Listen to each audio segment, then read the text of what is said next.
So Dan, thanks for meeting me today.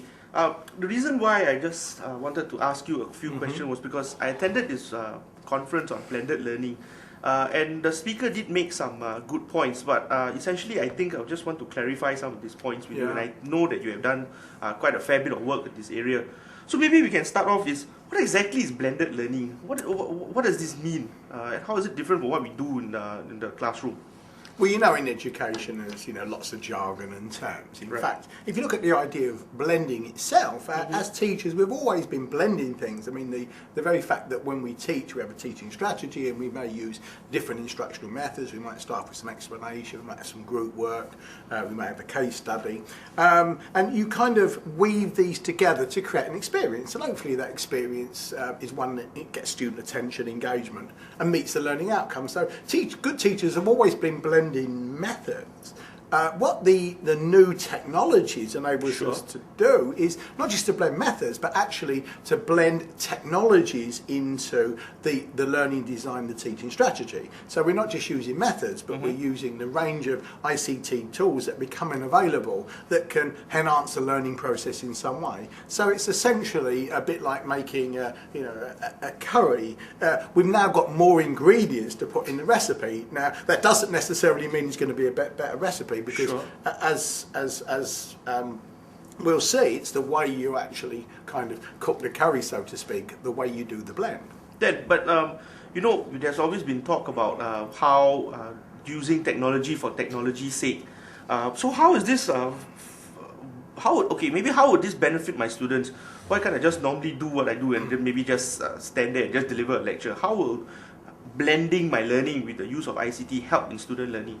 Right. I mean, it doesn't necessarily help. It depends on how you use it. It goes back to the kind of notion, really, that kind of, teachers who were good in the days of chalk and talk, because of the way they were, their presence, their ability to use humour, stories, analogies, were able to create a good learning experience and get attention. With the technology, what sometimes happens is you get lectures, you think, oh, right, as long as I show some PowerPoint slides, there's a bit of animation, I've got loads of website links, I'm actually kind of enhancing a learning experience. In fact, that can actually clutter the experience for students. So it doesn't necessarily mean the case. But what we do know is that technology itself and online capability has certain affordances that are beyond what we had in a traditional classroom. So it's recognising what the affordances of the technology are and being able to use those to enhance certain aspects of the learning process for more students. So there are affordances. So it's kind of maximising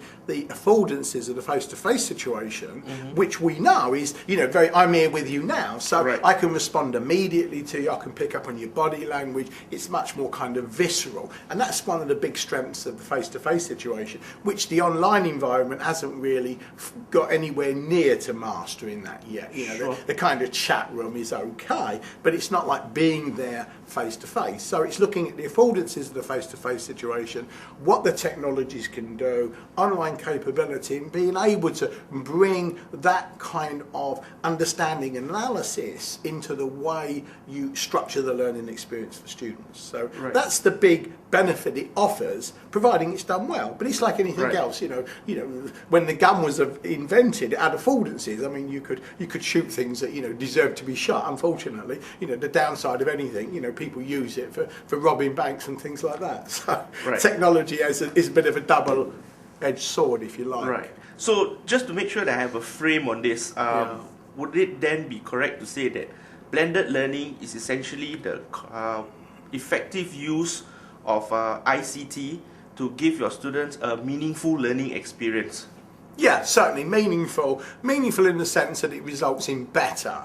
And when learning outcomes, and when we say better, we mean that the learning is perhaps more effective or efficient. Both of those are important because we want the learning to be done in ways that the students really learn and understand what and are able to do. If it's a competency-based thing, we want them to be able to meet those learning outcomes very well. But we also would like it to happen in a quicker period of time. So there's two aspects to that being better. It's either more effective or more efficient. If it's both, then that's, as we say in England, a double whammy.